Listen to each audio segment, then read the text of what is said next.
இந்திய ராணுவத்தில் 21 வருடங்கள் சர்வீஸ் பண்ணிட்டு 3 மாதங்களுக்கு முன்னாடி விருப்ப ஓய்வில் சர்வீஸ் முடிச்சுட்டு வெளியில் வந்தேன்.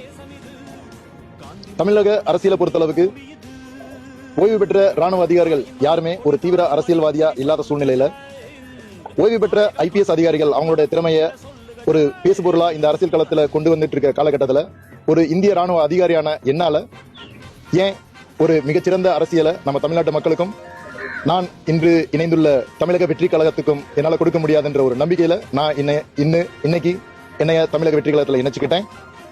இந்த விழாவில் அண்ணன் தளபதியின் தளபதி என் ஆனந்த் அவர்கள் கலந்து கொண்டதில் எனக்கு மற்றற்ற மகிழ்ச்சி. இந்த காலகட்டத்தில் ஒரு இளைய தலைமுறை எனக்கு வந்து ஒரு தேடுதலா இருக்கு, ஒரு நல்ல தலைமை.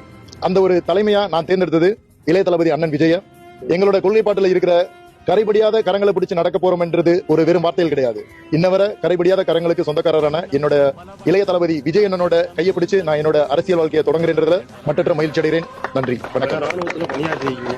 தமிழக அரசியல்ல அதிமுக, திமுக, நாம் தமிழர் பல கட்சிகள் இருந்தாலும் தமிழக வெற்றி கழகத்தை நீங்க தேர்ந்தெடுத்த காரணம்?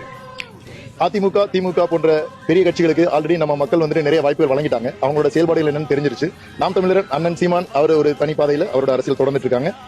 என்னுடைய கருத்துக்கு ஒருமித்த கருத்தை கொண்ட நம்ம தமிழக வெற்றி கழகத்தை நான் தேர்ந்தெடுத்து இளைய தளபதி அண்ணன் விஜய் அவர்கள் வழியில நான் செயல்படணும் விரும்பி ஜாயின் பண்ணியிருக்கேன்.